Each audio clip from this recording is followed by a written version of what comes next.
성부와 성자와 성령의 이름으로 아멘. 은총이 가득하신 마리아님 기뻐하소서. 주님께서 함께 계시니 여인 중에 복되시며 태중의 아들 예수님 또한 복되시나이다. 성주의 성모 마리아님 이제와 저희 죽을 때 저희 죄인을 위하여 빌어주소서. 아멘. 성부와 성자와 성령의 이름으로 아멘.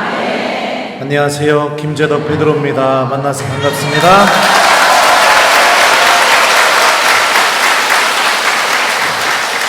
네, 여기 막 열광의 도가니 같습니다.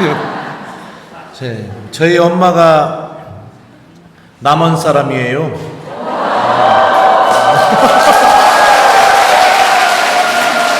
그래서 이 전라도 오면은 꼭 외갓집에 온 기분이 듭니다.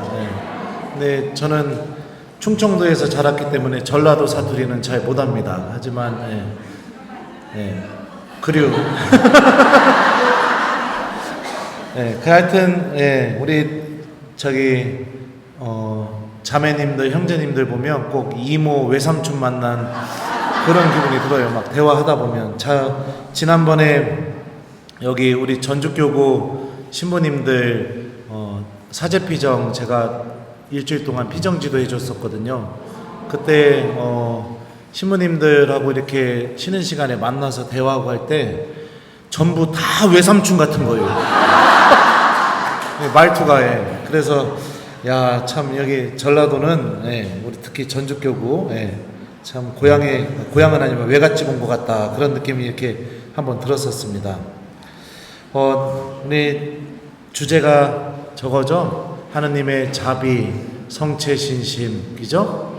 그리고 예수 성심, 이게 다 연결되는 개념입니다. 그냥 따로따로 떨어지는 게 아니라 예수님의 성심 안에 담겨 있는 것이 바로 우리를 향한 엄청난 사랑과 자비가 예수님의 성심 안에 담겨 있고, 그 예수님의 성심, 살아있는 그 예수님의 현존과 성심이 온전히 성체성사 안에 담겨져 있죠. 그러니까 이게 뭐 따로 구분되는 개념이 아니었으면 좋겠어요.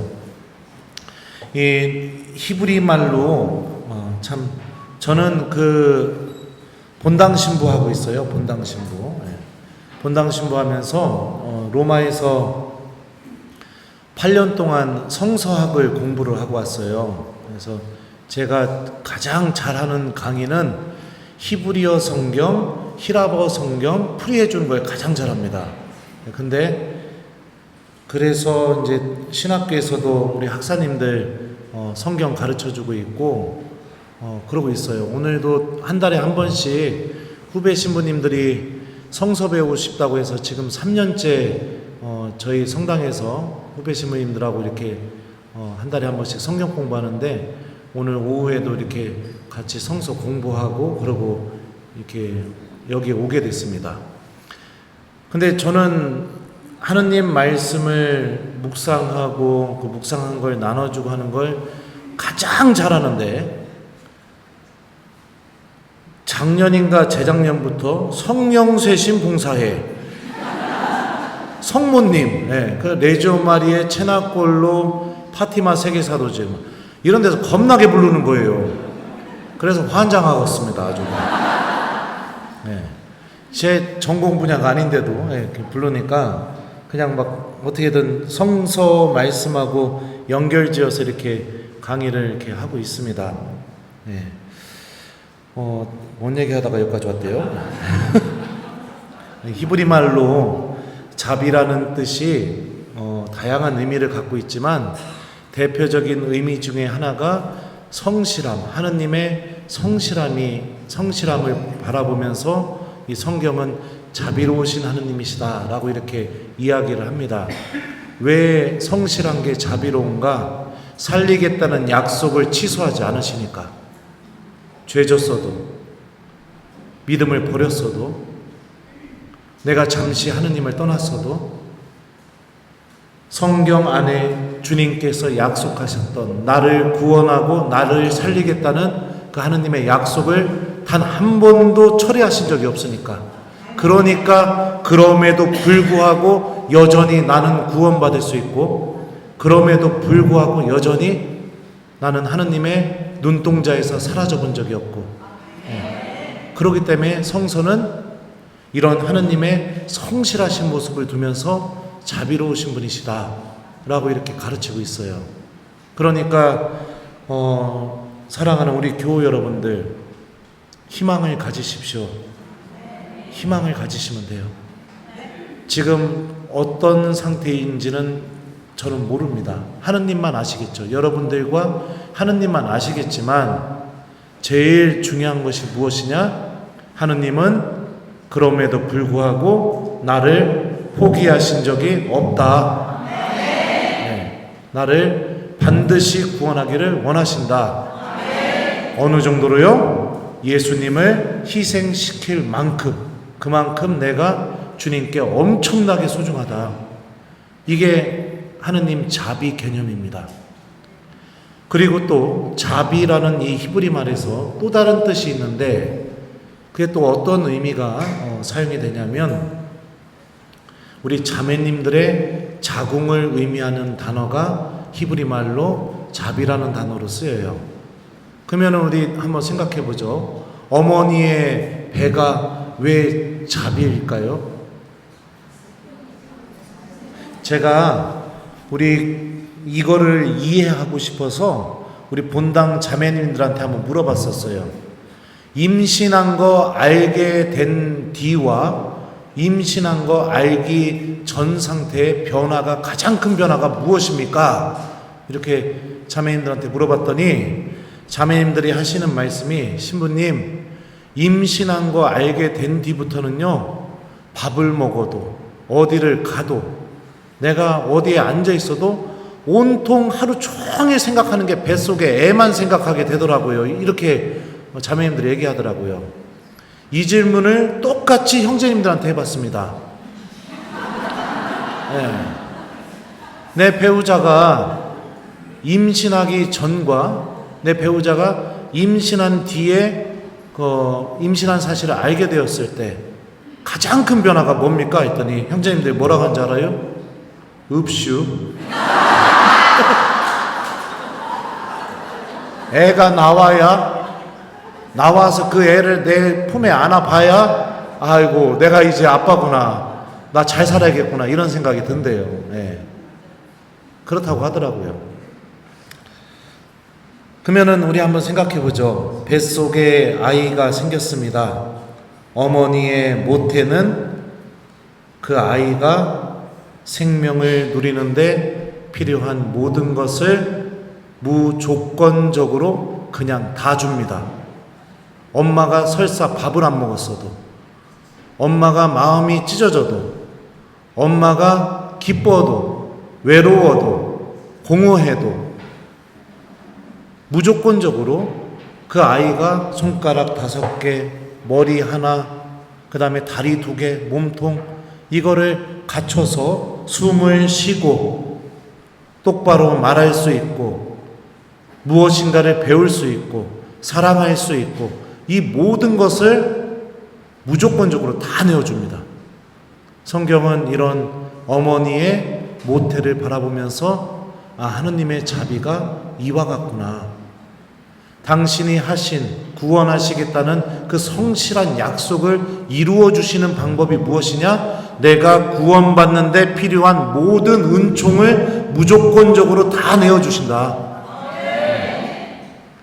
누구를 통해서요? 바로 예수님의 모습을 통해서. 그 자비가 온전히 담겨있는 게 성체성사입니다. 당신의 몸과 피를 우리에게 무조건적으로 내어주셨으니까요. 한번 생각해 보죠. 여러분들 언제 여러분들의 살덩어리를 띄어서 누군가에게 줄 수 있습니까? 여러분들의 살덩어리, 여기 있는 거 하나 푹 띄어가지고선 언제 누구한테 줄 수 있어요? 사랑하는 사람한테 줄 수 있죠. 그 사람 살리기 위해서. 그죠? 그 사람 살리기 위해서. 제가 2달 전에 제 동생이 큰 병에 걸려가지고 위를 전체를 절제해야 되는 수술을 받게 됐어요. 수술 전날이 됐는데 마음이 너무 아픈 거예요, 제가. 얘가 꼬맹이 때부터 형아 하면서 쫓아다녔던 생각이 다 나고, 동네 친구들한테 맞고 와가지고선 엉엉 울면서 저한테 일러가지고 제가 가서 때려줬던 생각도 나고, 그 모든 생각이 막 다 나면서 할 수만 있다면 내 위를 반이라도 좀 띄어서 주고 싶다. 얘가 위도 없이 이제 평생을 살아야 되는데, 앞으로 살 날이 더 많은데, 살은 날보다. 그러니까 그 마음이 너무너무 미어지더라고요. 그러니까 우리는 정말로 사랑하는 사람이 생명의 위협을 느끼게 될 때, 우리는 우리 살덩어리를 떼어서 우리 피를 뽑아서 그 사람에게 줄 수 있습니다. 살리기 위해서. 그 의도는 뭐냐? 그 사람 없는 것보다 차라리 내 살덩어리 떼어주는 게 덜 아프니까. 차라리 내 살덩어리 떼어줘서 그 사람이 생명을 누리는 게 나에게 더 기쁘니까. 그러니까 우리 살을 떼어서 줄 수 있고 피도 뽑아줄 수 있어요.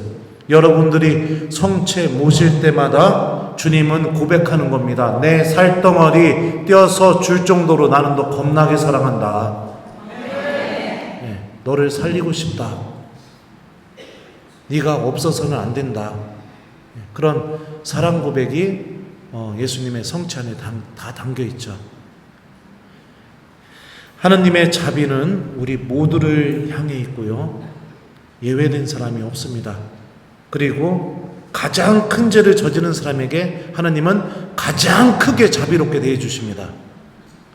가장 믿음이 없는 사람에게 하느님은 가장 크게 그 사람을 자비롭게 대해 주시죠.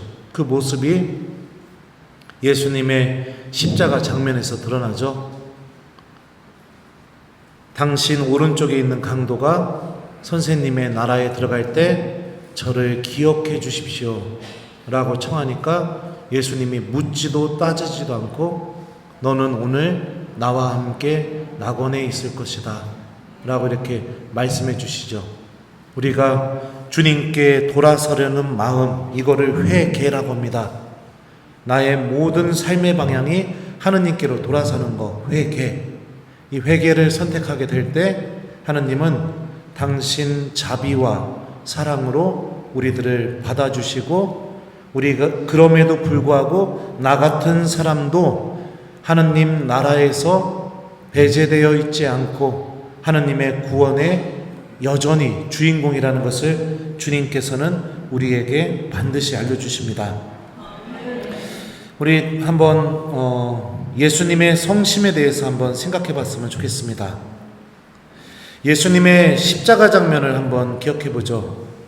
마테오 복음과 마르코 복음은 예수님께서 죽음을 맞이하시자마자 첫 번째로 나타난 현상에 대해서 다음과 같이 말합니다. 둘이 똑같이 얘기하지만 마테오 복음이 더 의미들을 또 새롭게 추가해서 이렇게 해놨기 때문에 제가 마테오 복음을 좀 여러분들에게 읽어드릴게요.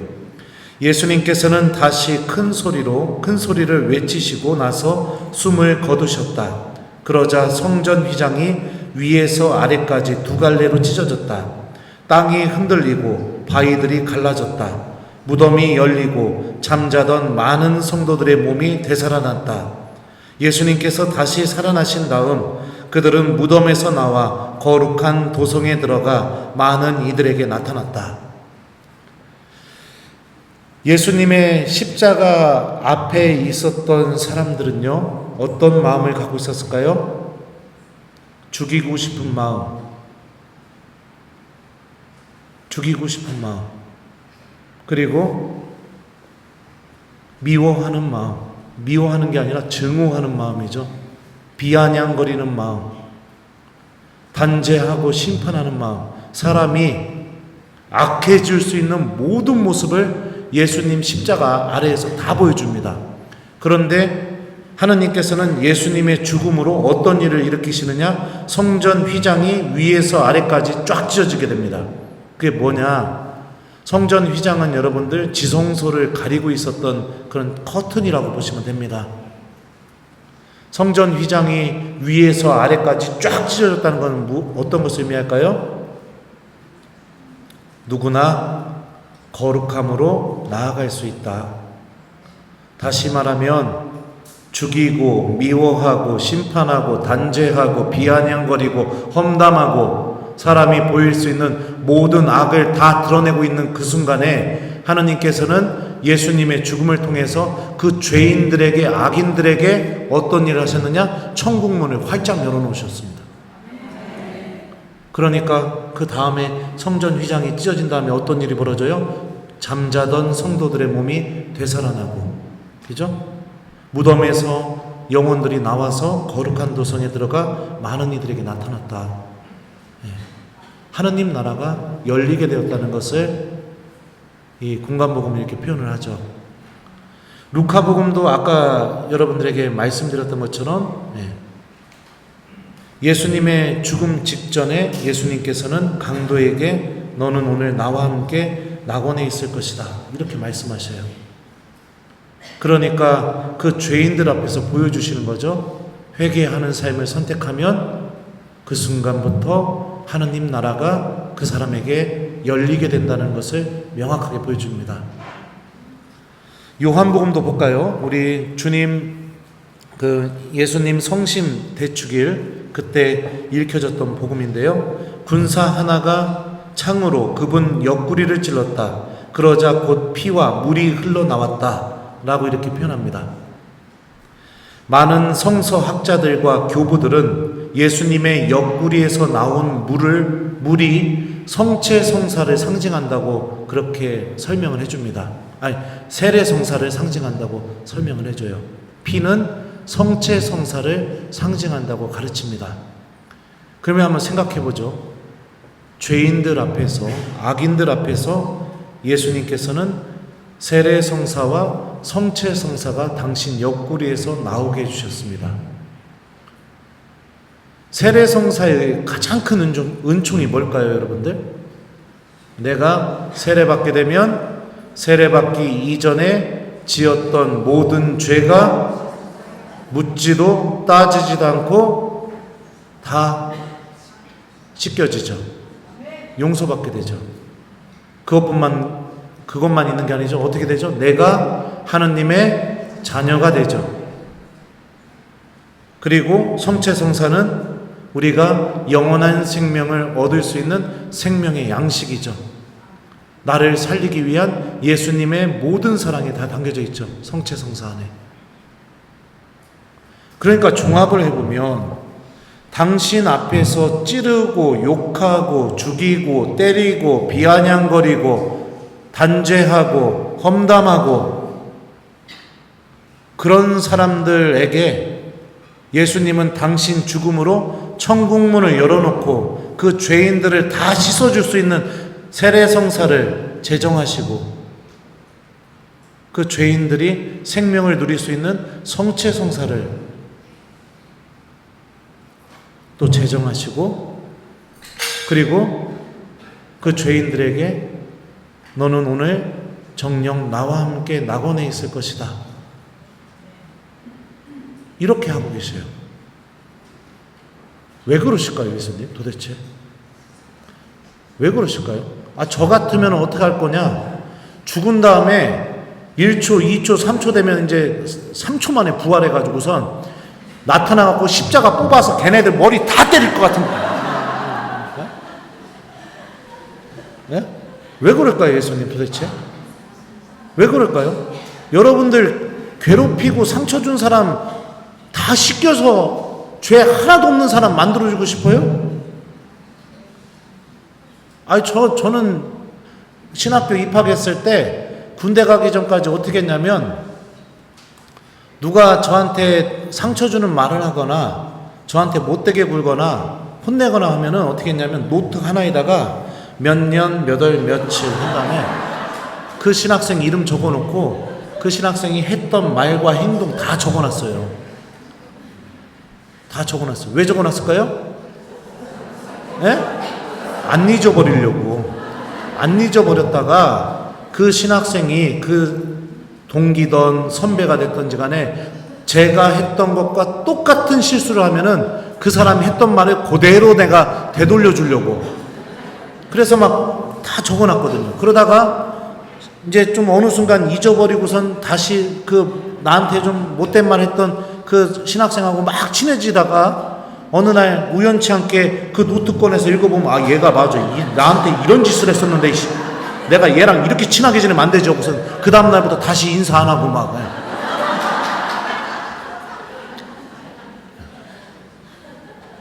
그랬었어요. 군대 가기 전까지. 제 그 마음이 간장 종짓 그릇만 해요. 겁나 쪼잔해요. 근데 왜 그랬을까요? 예수님 왜 그러실까요? 사랑하니까. 그래도 사랑하니까. 버릴 수 없으니까. 그래도 잊을 수가 없으니까. 그렇게 해서라도 하느님 나라로 오게 만들고 싶으니까.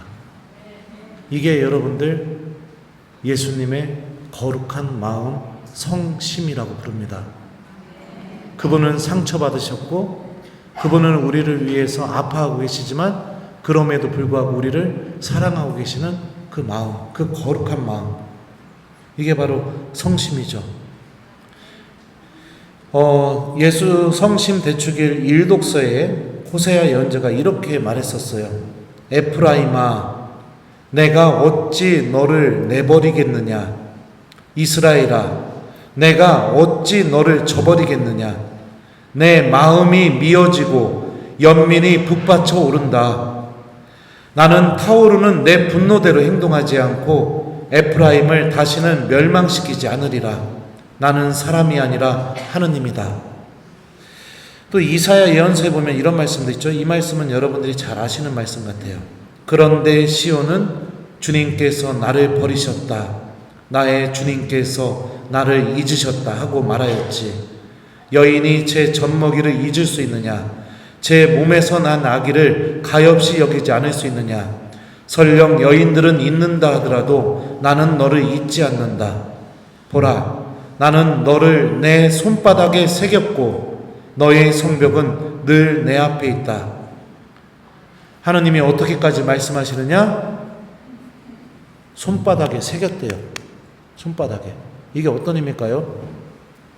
저희 본당은 미사 드리러 올 때는 성전 안에 마음대로 들을 수 있지만 미사 드리고 나서 나갈 때는 마음대로 못 나가요.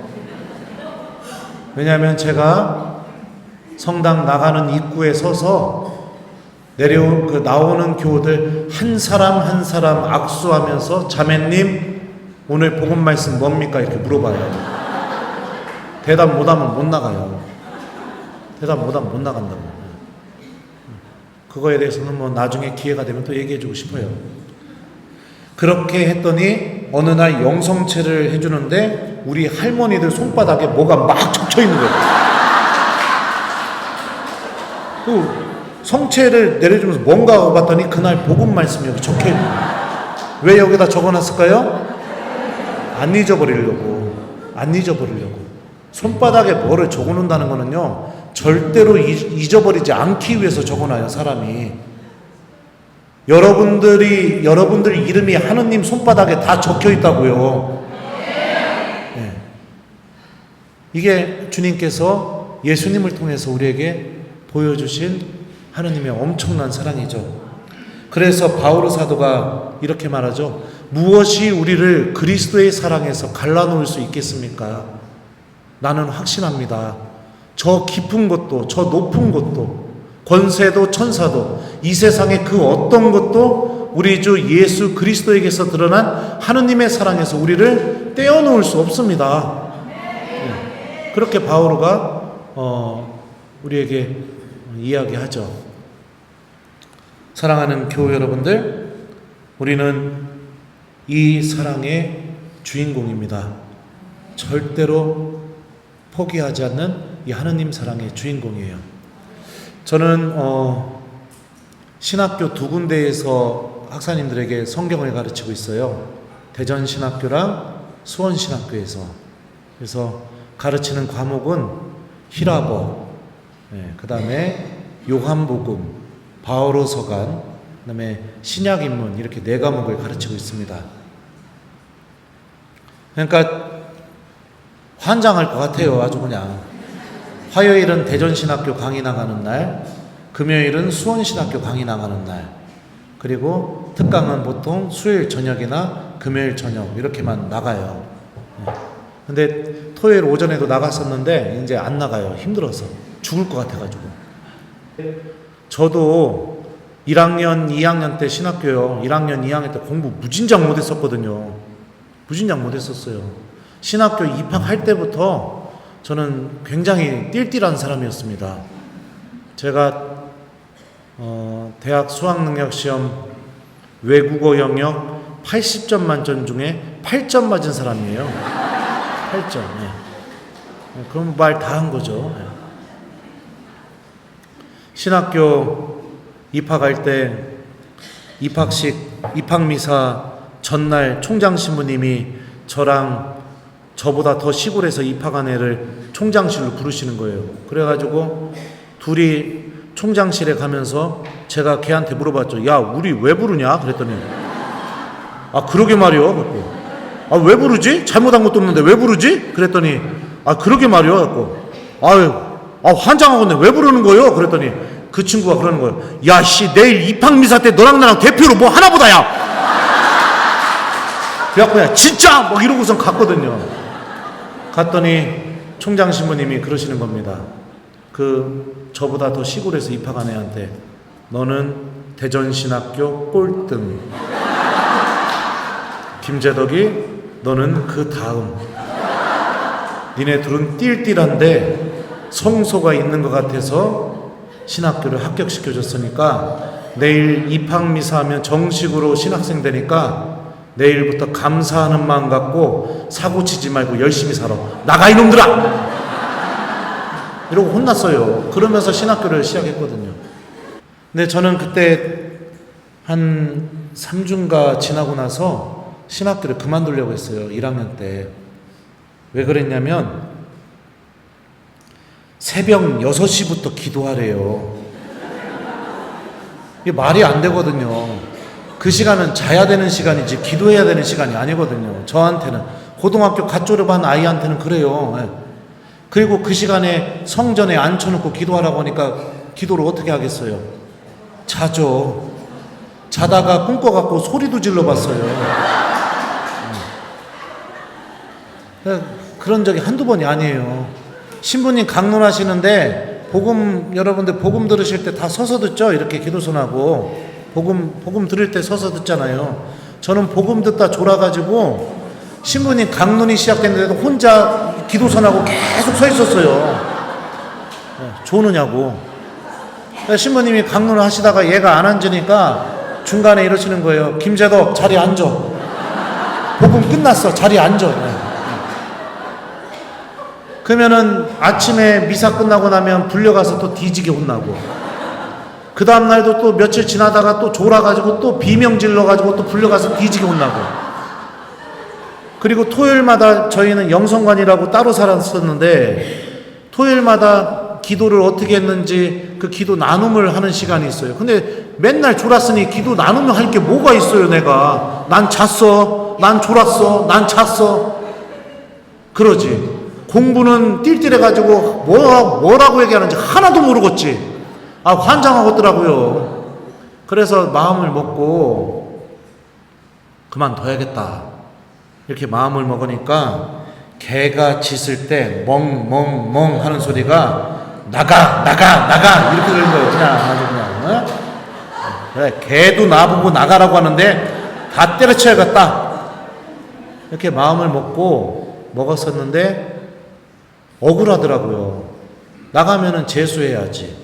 나가면은 우리 엄마 아빠가 성당 다니는 거 쉽겠어요? 우리 성당에 우리 엄마 아빠 좋아하는 교우들은 위로해 주겠지만 우리 엄마 아빠 싫어하고 질투하는 사람들 어떡하겠어요? 아이고 그렇게 잘난 체 하더니 아들 신학교 갔다 똑 떨어져 가지고 잘 됐구만? 그런 사람 없겠어요? 있겠죠 분명히. 그래갖고 참 큰일 났다. 이거 어떻게 해야 되나 하다가 너무 억울해가지고선 잠자기 전에 성당에 들어갔습니다. 예수님, 저 여기 오지 말아야 될 것 같은데 제가 왜 왔는지도 모르겠습니다. 저 그만두고 싶습니다. 그런데 그만두려니 너무 억울합니다.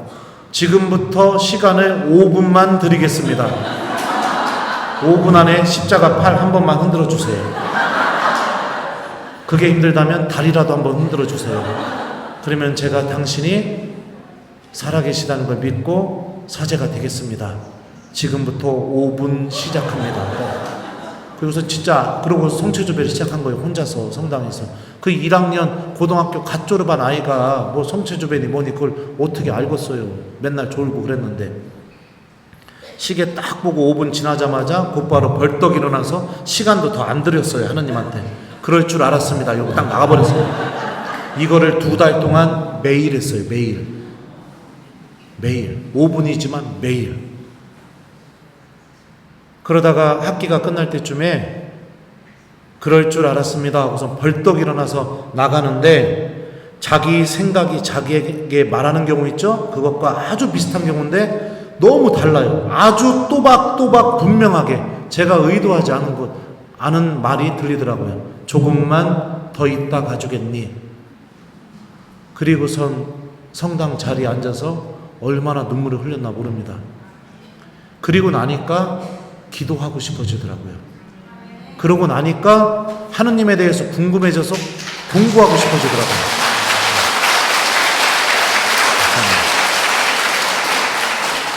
그러고 나니까 개가 짖을 때 나가 하는 소리가 다시 멍멍멍 소리로 바뀌게 되더라고요. 예수님의 마음은 어떨까요?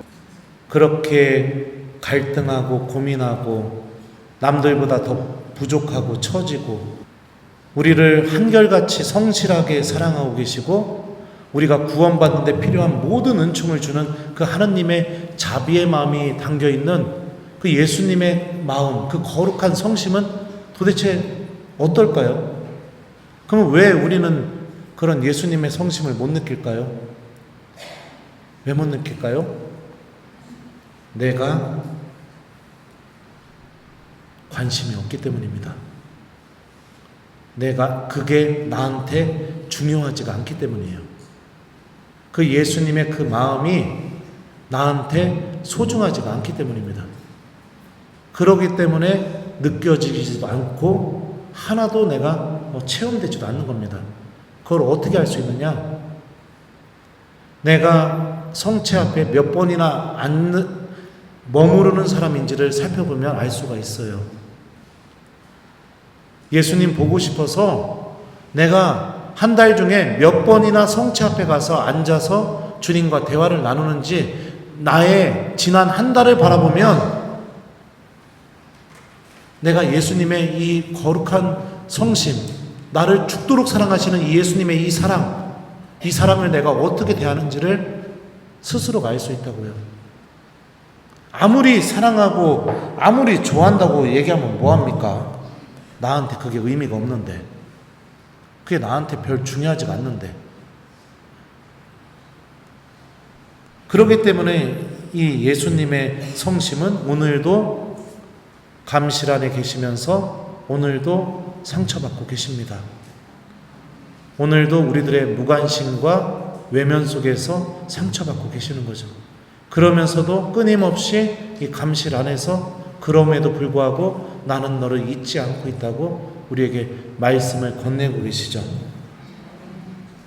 사랑하는 우리 교우 여러분들, 성체 앞에 머무르는 삶은요, 우리를 하느님의 사랑 안으로 데리고 가는 힘이 있습니다. 네. 그리고 우리들의 마음이 예수님의 마음을 담게 만들어줘요. 그래서 누군가의 어려움, 누군가의 고통이 그냥 나와 상관없고 아유 딱하네 이러면서 그냥 끝날 문제가 아니라 마치 그것을 외면하면은 안 될 것 같은 그런 마음이 내 안에 막 점점 커져가게 합니다. 그래서 이 말씀이 나의 삶 안에서 이루어지게 됩니다. 너희는 내가 굶주렸을 때 먹을 것을 주었고 내가 목말랐을 때 마실 것을 주었으며 내가 헐벗었을 때 입을 것을 주었다. 내가 진실로 너희에게 말한다. 너희가 내 형제들인 가장 작은 이에게 준 게 바로 나에게 준 것이다. 이 말씀이 이해가 돼요. 그 작은 이 안에 살아계시는 예수님이 보이기 시작해요. 그래서 가만히 있을 수가 없어요. 그냥 막 움직이게 돼 있어요. 이게 예수님의 마음을 닮아가는 그런 은총이 우리 안에 주어지게 되는 열매들이죠. 미사를 사랑하고 성체조배를 사랑하면 우리 안에서 이런 열매들이 맺어져요. 그래서 주님께서 하신 가장 작은 이에게 준 게 바로 나에게 준 것이다 라는 이 말씀이 어렵지만 그래도 나의 삶 안에서 실천되는 살아있는 말씀으로 바뀌게 됩니다. 바뀌게 되죠. 주님은 우리가 성체 안에 머무르는 시간을 통해서 그 예수님의 사랑을 체험하고 배워나가길 바라고 계십니다. 그 성체 안에 머무르는 시간이 나에게 사라져버리게 되면 우리는 예수님께서 원하시는 사랑을 실천하기가 어려워요. 너무나 유혹이 크기 때문입니다. 요한복음 13장에 보면 예수님께서는 성체성사의 의미를 세 종례로 우리에게 설명을 해주셨습니다. 제자들의 발을 다 씻어주신 다음에 어떻게 말씀하시느냐? 이렇게 말씀하셔요. 내가 너희에게 한 일을 깨닫겠느냐? 너희가 나를 스승님 또 주님하고 부르는데 그렇게 하는 것이 옳다. 나는 사실 그러하다. 주님이며 스승인 내가 너희의 발을 씻었으면 너희도 서로 발을 씻어주어야 한다. 내가 너희에게 한 것처럼 너희도 하라고 내가 본을 보여준 것이다. 이 세종례의 의미, 첫 번째 의미에 대해서 이렇게 말씀하셔요. 예수님 시대 때는 여러분들 샌들을 신고 다녔습니다. 길은 비포장도로였어요. 그리고 그 길에는 동물들 똥도 많았고 온갖 오물들이 많았었어요. 혹시라도 날이 습하거나 비가 오면은 그 똥과 흙이 다 뒤섞인 거를 샌들로 밟고 걸어 다녀야 되는 겁니다. 발은 그러니 신체 부위 중에 가장 더러운 부분이었습니다. 스승이며 주님이신 예수님께서 나의 가장 더러운 부분을 닦아주었으면 너희도 서로 그렇게 해야 된다는 겁니다. 내 말과 행동이 이웃의 가장 더러운 부분을 닦아줄 수 있어야 된다는 거예요. 이게 성체성사의 신비를 삶으로 살아가는 사람의 모습인 거예요. 내 말과 행동, 이게 이웃의 가장 더러운 부분을 닦아주고 이웃에게 힘이 되어주고 그럴 수 있어야겠죠. 에페소서 말씀을 읽어보면 바오로 사도가 이렇게 말합니다. 악마에게 틈을 주지 마십시오. 여러분의 입에서 어떠한 나쁜 말도 나와서는 안 됩니다. 필요할 때 다른 이의 성장에 좋은 말을 하여 그 말을 듣는 이에게 은총을 가져다 줄 수 있도록 하십시오. 하느님의 성령을 슬프게 하지 마십시오. 험담 한 번일지 모르겠지만 그 험담 한 번이 뭐 하고 있는 거예요? 내 마음의 문을 열어서 악마한테 틈을 주는 겁니다. 그 험담 한 번이 하느님의 성령을 슬프게 하는 행동입니다. 내 입에서 나오는 이웃을 향한 온갖 부정적인 말들, 이게 결국에는 악이 나를 지배하게 만들으라고 내 스스로 마음의 문을 열어놓는 것과 같은 거예요. 실제로 여러분들 악마를 의미하는 이 그리스말 디아블로스라는 단어는, 디아라는 단어는 전치사입니다. 분리를 의미해요.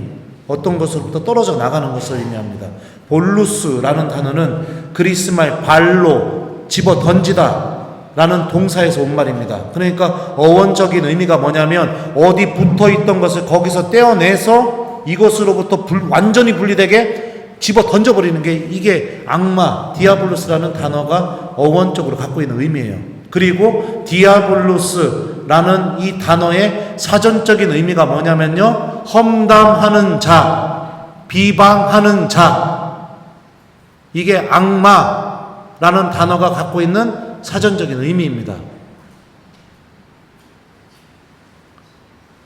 주님의 성체를 모시고 그 예수님의 엄청난 사랑을 체험하고 우리가 끊임없이 입으로 악의 열매를 쏟아내게 되면 그 예수님의 마음이 얼마나 아프겠습니까? 얼마나 아프겠어요. 악은 또 얼마나 그 기회를 노리고 있다가 그래 역시 그럴 줄 알았어. 자, 나 들어간다. 악은 얼마나 그러겠습니까? 여러분들 악마가 근데 또 이제 왜 또 얘기가 악마로 또 바뀌어? 환장하고. 악마의 우두머리 이름이 뭔지 아시죠? 뭐죠? 베엘제불. 이 말은요, 히브리 말 바알 저부부라는 단어를 그리스 말로 음역해서 쓴 말이 베엘제불이란 뜻이에요. 마치 그리스도교라는 이 단어를 한문으로 기독교라고 번역한 것처럼, 그리스도를 기독이라고 이렇게 한자 발음 나는 대로 음역한 것처럼, 그러면은 바알이라는 단어는 주님이란 뜻이에요. 저부부라는 이 단어는 파리, 그러니까 파리들의 주님. 이게 마귀 우두머리의 이름의 뜻입니다. 파리들의 주님. 그럼 왜 마귀 우두머리의 이름이 파리들의 주님일까요? 파리가 어디에 앉아요? 예? 더러운 데 앉아요.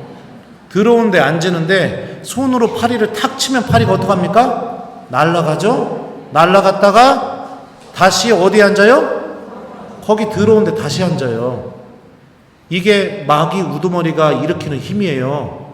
순간적으로 하나님의 은총을 입어서 날아가서 은총 안에 있다가 결국에는 다시 어디로 가요? 다시 죄로, 다시 악으로, 다시 어둠으로, 고해성사 보고 하느님의 용서 체험하고 다시 날러서 주님 감사합니다 하면서 어디에 앉아요? 다시 죄 짓는 걸로, 다시 어둠으로. 이래서 마귀 우두머리 이름이 베엘제불인 겁니다. 악마는 우리 안에서 변화가 일어나지 않기를 간절히 바랍니다. 하느님의 은총을 체험했어도 변화가 일어나지 않기를 간절히 바라요. 좋은 말씀을 듣고 성체 앞에 눈물을 흘리고 결심을 하고 주님 감사합니다 하면서 날러서 성당문 열어서 성당 밖으로 나가면 어디 가서 앉아요? 다시 죄 짓는 거. 변화되지 않는 거니까. 하나도 바뀌지 않는 거예요. 이게 여러분들 마귀 우두머리가 갖고 있는 의미인 거예요. 이거는 제가 묵상해서 생각한 거예요. 왜 파리들의 주님일까? 뭔 얘기가 여기까지 왔어요. 환장하고.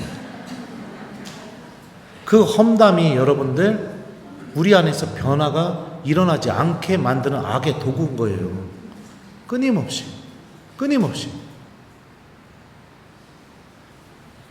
제 저희 후배 신부가 이 얘기하면 또 안 되겠다. 아마 그랬던 적이 있어요. 성령세신 봉사에 담당하고 있는 신부인데 저하고 엄청 친해요. 근데 얘가 어느 날 저한테 전화한 거예요. 형, 나 안수하다가 두려워서 손 뗐어. 그리부터 무서워서 안수를 못 하겠어. 그러는 거예요. 그래가지고 제가 고민을 하고 있다가 그 얘기를 했어요. 너 마태오복음 28장 마지막 부분 읽어봐. 지금 펴서 읽어. 형한테 지금 소리나게 너 스피커폰으로 해놓고 읽어. 그랬더니 이 녀석이 쭉 읽었어요. 28장 마지막 부분. 거기 봐봐. 제자들 의심했다고 써있지. 그러더라고. 그러네. 의심했다고. 근데 그거 그리스어 성경 원문 보면은 더러는 의심하였다가 아니라 그들은 의심하였다라고 번역돼. 11제자 다 의심하고 있었어. 근데 예수님이 뭐라고 말씀하셔? 그 의심하고 있는 제자에게 나는 하늘과 땅에 모든 고난을 받았다. 너희는 가서 아버지와 아들과 성령의 이름으로 세례를 주고 내가 너희에게 명령한 모든 것을 가르쳐 지키게 하여라. 이렇게 얘기하지. 이런 거야. 왜 그랬을까 예수님이? 너 같으면 의심하고 있는 사람한테 이렇게 중요한 일 맡길 수 있냐? 이렇게 형편없고 부족한 사람들에게 왜 예수님이 이렇게 중요한 일을 맡길까? 야, 믿음도 없잖아. 의심하고 있으면. 왜 그러실까? 그랬더니 얘가 그러는 거예요. 몰라. 왜 그러냐면 마지막 말씀 때문에 그래. 보라, 내가 세상 끝날까지 언제나 너희와 함께 있겠다. 야, 너도 그렇고 형도 그렇고 부족한 사람이야. 우리 사제지만 너무너무 부족해. 우리 서로 알잖아. 그런데 중요한 게 뭐냐? 예수님은 그거를 문제 삼지 않아. 왜? 그런 나랑 죽을 때까지 함께 계실 거니까. 내가 의심하고 있어도, 내가 믿음이 약해도, 내가 부족해도, 내가 죄졌어도, 그럼에도 불구하고 세상 끝날까지 그런 나랑 계속 같이 있을 거니까. 너 그러니까 안수할 때 두려우면 마음속으로 보라, 내가 세상 끝날까지 언제나 너희와 함께 있겠다. 너 이 말씀 계속 머릿속으로 기억 반복하면서 안수해. 너 그러면 될 거야.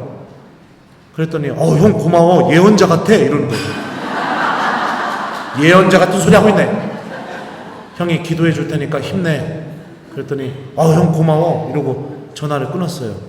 그리고 나서 그 다음 주인가 얘가 전화를 한 거예요. 형 이러는 거예요.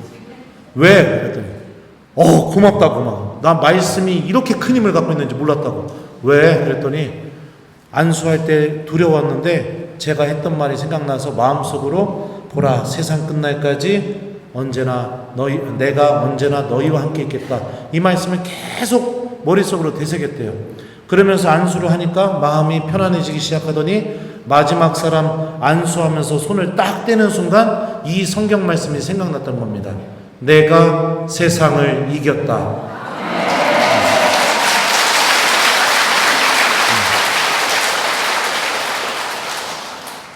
이게 여러분들 성체성사의 삶을 열매 맺는 겁니다. 사랑 받을 줄만 알고 이기적이고 용서 받을 줄만 알고 다른 사람에게 비방하고.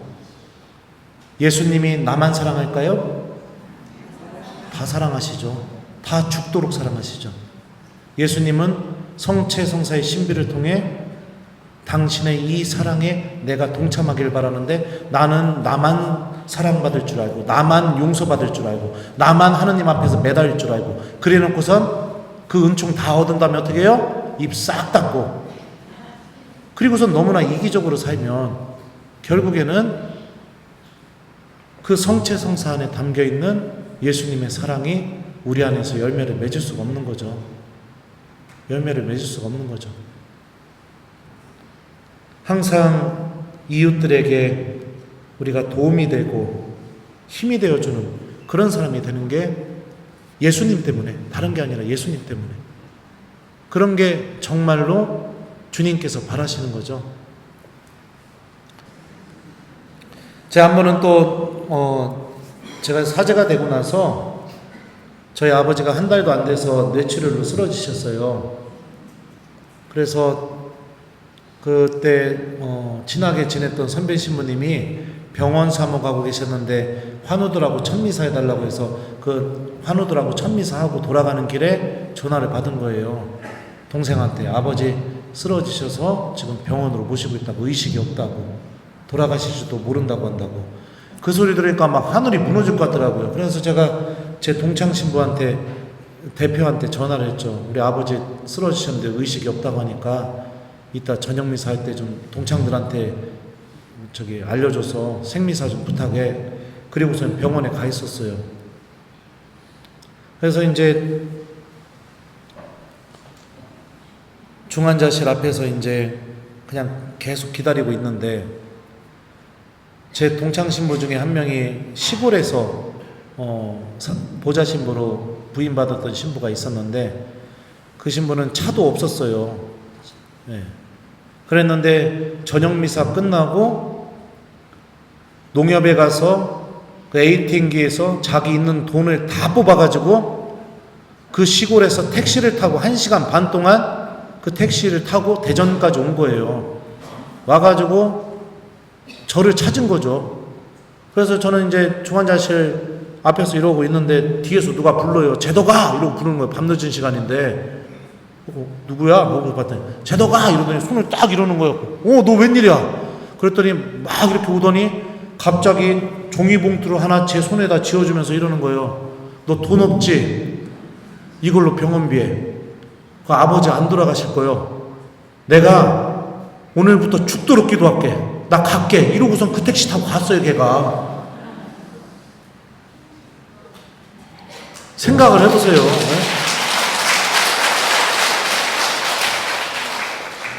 돈이 무진장 많이 들었느냐? 새 신부가 돈이 얼마가 있겠어요? 얼마 들어있지도 않았어요. 열어보니까. 돈이 중요한 게 아니죠. 그게 지금 뭐 한 거예요? 너 혼자 아니야. 내가 너랑 같이 있어. 걱정하지 마. 내가 같이 기도해 줄 거야. 이거를 얘기해 주고 간 거죠. 온몸으로. 우리가 이렇게 하는 것이 이 성체 안에 담겨져 있는 예수님의 사랑을 실천하는 거죠. 예. 요즘 특히 수도권 본당에 제가 유학 끝나고 들어와서 보니까 유행처럼 번진 게 뭐냐면 본당에 카페가 생기기 시작하더라고요. 많은 본당이 카페를 만들어요. 근데 저는 그 카페 만든 거 뭐 부정하거나 뭐 비난하거나 그러고 싶은 마음 전혀 없어요. 왜냐하면 교우들이 앉아서 친교를 나눌 수도 있고 또 그 카페가 잘 되면은 선교에도 도움이 되고. 근데 한번 생각해봐요. 그 카페 만든 뒤부터 성체 앞에 머무르는 신자가 많습니까? 아니면은 그 카페에 앉아있는 신자들이 많습니까? 그러면 그 카페에 앉아있으면 여러분들 어떤 얘기를 하나요? 1번, 오늘 복음 말씀 내가 느낀 거 이야기하고 나 앞으로 어떻게 살겠다. 나 남편한테 오늘 이 말씀을 실천하겠다. 이런 이야기를 한다. 2번, 의미 없는 이야기들, 자랑하는 이야기들, 험담하는 이야기들, 이런 얘기할 가능성이 높다. 몇 번이에요? 네. 교회가 이렇게 바뀌고 있다고요. 안타까워요. 주님의 사랑을 실천할 수 있어야겠죠. 그죠? 네. 또 이 세종례 때 예수님이 또 이런 말씀하십니다. 네. 제가 또 읽어줄게요. 어디 있어? 어디까지 했어? 한장 먹었네? 네. 두 번째로 예수님 말씀하셨던 게요. 내가 진실로 진실로 너희에게 말한다. 종은 주인보다 높지 않고 파견된 이는 파견한 이보다 높지 않다. 이것을 알고 그대로 실천하면 너희는 행복하다. 이게 두 번째로 하신 말씀이에요. 발 닦아주시고 나서. 종은 주인보다 높지 않고 파견된 이는 파견한 이보다 높지 않다. 이것을 알고 그대로 실천하면 너희는 행복하다. 이게 무슨 말을 하는 걸까요? 하느님 앞에서 내가 주인이 되지 말란 얘기입니다. 하느님 앞에서요. 근데 많은 경우 우리 안에 생기는 유혹이 뭐냐면 내가 주인이 되고 싶어 해요. 그래서 내가 원하는 거 하느님이 들어주셔야 돼요. 그 일방적으로 들어달라고 하면서 막 나 혼자 기도해요. 그리고 안 들어주면 어떻게 돼요? 어떡할까요? 한 100일 동안 죽도록 이거 막 제 애 대학 붙게 해주십시오. 100일 동안 죽도록 기도했는데 그 아이가 원하는 대학에 못 갔어요. 그러면 어떡합니까? 1번 주님께 감사와 찬미를 드리면서 주님 찬미 받으소서 이렇게 한다. 2번 이렇게 기도했는데도 안 들어주시니 너무하시네. 서운한 마음, 섭섭한 마음, 이런 마음이 든다. 몇 번이에요? 그렇죠. 이게 주인이 되고 싶은 마음인 겁니다. 예수님의 사랑은요, 상대방을 종으로 만드는 사랑이 아니에요. 그러니까 다시 말하면 내가 주인이 되는 사랑이 아니에요. 왜냐하면 세종례 13장부터 시작해서 서로 사랑하여라는 말씀을 15장까지 쭉 이어서 예수님이 이야기하십니다. 그 15장에서 포도나무에 비유해서 뭐라고 얘기하시는지 아세요? 나는 너희를 또 어디까지 했나 지금. 나는 너희를 친구라고 불렀다. 종은 주인이 하는 일을 모른다. 그러면서 친구들을 위하여 목숨을 내놓는 것보다 더 큰 사랑은 없다 하면서 예수님이 하시는 그 사랑이 상대방을 종으로 만드는 사랑이 아니라 친구로 만드는 사랑이라고 그렇게 예수님이 말씀하시죠. 성체성사의 그 사랑을 실천하는 두 번째, 상대방을 종으로 만들지 않는 사랑을 하는 것. 아담이 세상에 창조되고 나서 처음으로 느낀 감정이 외로움입니다. 사람이 혼자 있는 것이 좋지 않으니 그에게 알맞은 협력자를 만들어줘야겠다. 그리고 나서 하느님이 아담에게 만들어준 알맞은 협력자가 하와였어요. 근데 히브리 말로 여러분들 알맞은을 의미하는 히브리 말 네게드, 이 단어가 갖고 있는 사전적인 의미가 뭔 뜻인지 아세요? 정반대의 이런 뜻이에요. 모습도 정반대, 생각도 정반대, 말하는 것도 정반대, 선택하는 것도 정반대, 취미도 정반대, 성향도 정반대. 그러니까 이런 분들 있죠. 하나부터 10까지 어쩜 나랑 다 다른지 환장해서 죽어버리겠다고 알맞은 협력자를 찾으신 겁니다. 그러면 하나부터 10까지 다 다른 게 왜 싫어질까요? 처음부터 싫었나요? 하나부터 10까지 다 다른 게? 아니죠. 처음에는 그 다름이 엄청난 매력이었죠. 내가 생각하지 못하는 걸 생각하고 내가 갖고 있지 못한 모습을 갖고 있고 엄청나게 매력이었는데, 그 엄청나게 매력이었던 그 다름이 왜 시간이 지나서 엄청나게 싫어졌을까요? 내가 주인이 되고 싶으니까. 내가 주인이 되고 싶으니까. 그 사람과의 관계에서 내가 생각하는 대로 안 움직여주니까, 내가 바라는 대로 행동을 안 하니까, 내 말을 안 들으니까, 내가 원하는 대로 행동하지 않으니까. 그게 무슨 마음이에요? 주인이 되고 싶은 마음이에요. 성체성사의 사랑을 실천하는 두 번째, 상대방을 종으로 만들지 않는다. 친구로 만든다. 친구면 어떻게 해야 돼요? 대화해야 돼요. 설득해야 돼요. 함께 하자고 얘기해야 돼요. 싫다고 얘기할 때 존중해야 돼요. 친구니까. 그죠? 종은 어떻게 해요? 하라고 얘기해요. 왜 안 하냐고 소리 질러요. 짜증내요. 너 때문에 못 살겠다고 얘기해요. 왜요? 내가 주인인데 종이 말 안 들으니까. 여러분들 가정 안에서부터 이 성체성사의 사랑을 회복하세요. 회복하셔야 돼요. 두 번째, 그 다음에 이제 끝내야 되는데 세 번째 또 남아있는데, 그럼 세 번째는 다음에 할까요?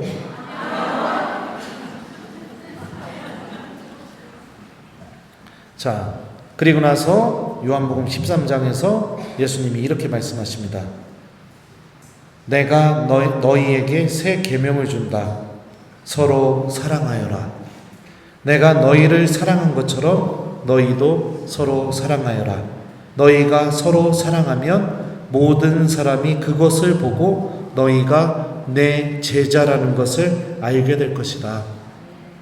그러니까 서로 사랑하는 것, 내가 너희를 사랑한 것처럼, 예수님이 나를 사랑하신 것처럼 내가 이웃을 사랑하는 것이 어떤 힘을 드러내느냐? 이 사람은 예수님의 제자라는 사실이 드러나게 되는 거예요. 구분된 삶이죠. 예수님 때문에. 그러면 예수님이 나를 사랑하신 것처럼 사랑하는 게 뭘까요? 제가 얘기했죠. 더러운 부분을 닦아주는 사람, 상대방을 종으로 만들지 않는 사람, 그리고 친구가 되어서 그 친구를 위해 목숨까지 내어놓을 수 있는 사람. 이게 예수님이 나를 사랑하신 사랑이에요.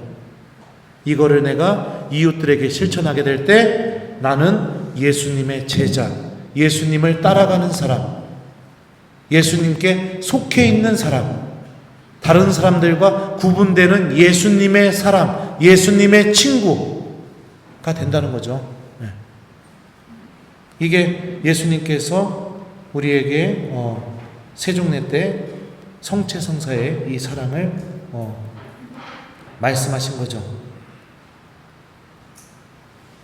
그러니 지금 제가 자비부터 시작해서 예수님의 성심, 그리고 주님의 사랑, 그리고 이제 이 사랑을 어떻게 우리가 삶 안에서 열매 맺어야 되는지 쭉 이렇게 이야기를 했습니다.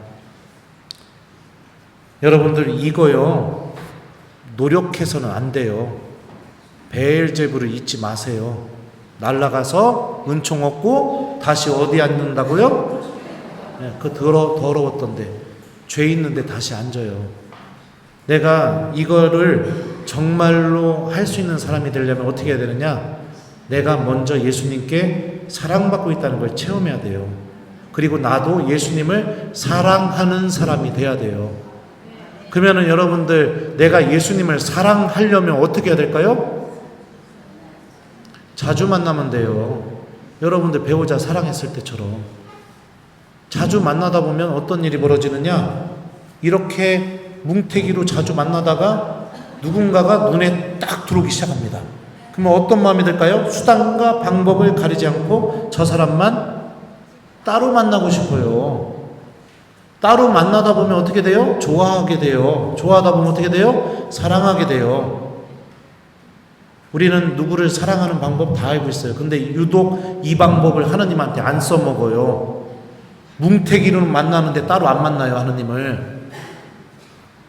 주님과 따로 만나는 시간을 마련하세요. 자주. 그러다 보면 어느 순간 하느님을 사랑하는 마음이 생겨요. 그러면 그 사랑이 나를 움직이기 시작해요. 다른 사람들의 그 더러운 부분을 내 말과 행동으로 닦아주고 싶고, 내가 그 사람에게 힘이 되어주고 싶고, 그 사람의 다른 모습이 틀리지 않았다고 내 예수님에 대한 사랑이 나를 그렇게 움직여요. 그러면서 나도 나눠주고 싶고, 도움이 되고 싶고, 이런 예수님의 사랑을 자연스럽게 실천할 수 있게 되는 겁니다. 사랑은 노력이 아닙니다. 사랑은 절대 노력은 아닙니다. 노력은 흉내는 낼 수 있지만 절대 그거 못해요. 그러니까 주님을 사랑하는 신앙인이 되세요. 그 방법은 자주 만나시면 돼요. 어떻게? 따로. 제가 중학생 때 학생회를, 성당 가면 학생회가 있는데, 저는 중학교도 남자학교, 고등학교도 남자학교, 대학교도 남자학교, 대학원도 남자학교, 심지어 유학 간 학교도 남자학교. 근데 중학생 때 남자학교를 다니는데 성당 가니까 여학생들이 있으니까 막 얼마나 좋아요. 그래갖고 막 같이 모여서 막 그 학생회 활동하는 게 너무너무 좋았어요. 그러다가 유독 한 아이가 눈에 들어오기 시작하는 거예요. 그래갖고 어떻게 하느냐? 수단과 방법을 가리지 않고 걔한테 가서 툭 치면서, 야, 떡볶이 먹을래? 야, 너 저기 토요일 날 뭐해? 막 이렇게 계속 물어보면서, 어떻게 해서든지 따로 만나려고. 그래서 따로 만나고 나니까 좋아지고 사귀게 되는 것처럼 하느님과 이렇게 사귀는 것을 먼저 선택하세요. 그러다 보면 그 시간이 주님을 사랑할 수 있게 해줍니다. 그리고 하느님의 말씀이 이제는 무시할 수 있는 말씀이 아니라 내가 꼭 실천해야겠다, 이런 말씀으로 바뀌게 돼요. 그래요. 그래서 이 예수님의 성심, 그리고 주님의 자비는 변함없이 언제나 나를 향해 끊임없이 쏟아지고 한 번도 중단된 적이 없습니다. 우리 성체 안에 담겨있는 이 하느님의 자비와 주님의 그 사랑을 잘 기억하면서 우리가 자주 성체 앞에 머물면서 이 예수님의 사랑을 체험하고, 나도 이웃들에게 예수님의 사랑을 보여줄 수 있는 사람, 예수님 때문에 그 사랑을 나도 할 수 있는 사람, 그래서 하느님의 자녀, 예수님과 연결된 사람, 예수님을 따라가는 제자가 되셨으면 좋겠습니다. 저는 그 성체성사에 대해서 강의를 하면 꼭 마지막에 성가를 한 곡 불러주는데, 제가 교회 음악 65점 받은 사람이에요. 그러니까 너무 기대하지 마세요. 그것도 제 시험 봐가지고 65점 받았어요. 사랑이 한마디만을 온 삶을 통하여 말씀하신 나의 주, 나 지금 여기서 맹세하오니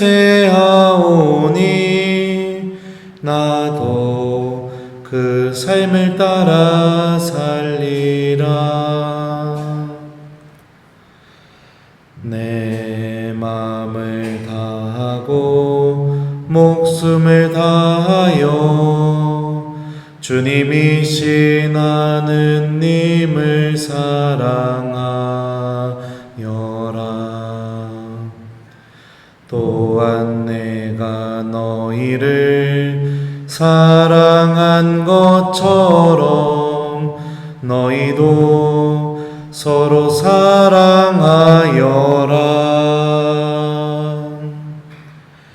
세상을 아름답게 해주는 단 한마디 주님께서 우리에게 보여주신 아름다운 사랑이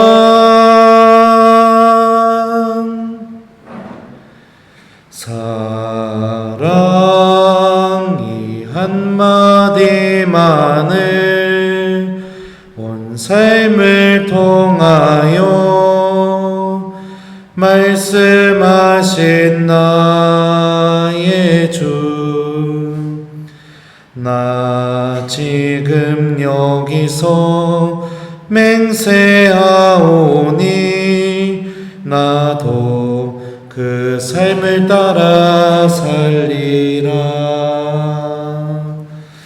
사랑하는 우리 교우 여러분들, 예수님의 사랑을 깊이 있게 성체 앞에서 만나고 성령의 도우심과 성모님의 보호하심 안에서 그 예수님의 사랑을 여러분들 가족들과 이웃들에게 나눠주고 실천하는 사람, 그래서 나중에 죽음을 맞이하고 주님을 만나게 되었을 때 예수님께서 너는 나를 참 많이 닮았구나, 어려운 상황 속에서도 나에 대한 믿음 지키면서 내가 했던 사랑 너도 하려고 노력하면서 살다가 돌아와줘서 고맙다, 이 말씀을 꼭 들을 줄 아는 우리 주님의 자녀들이 되었으면 좋겠습니다. 자, 그러면은 마침 기도하겠습니다. 성부와 성자와 성령의 이름으로 주님께서 여러분과 함께 전능하신 천주 성부와 성자와 성령께서는 여기 있는 저희 모두에게 강복하소서. 주님을 찬미합시다. 성부와 성자와 성령의 이름으로 아멘. 부족한 강의 들어주셔서 감사합니다.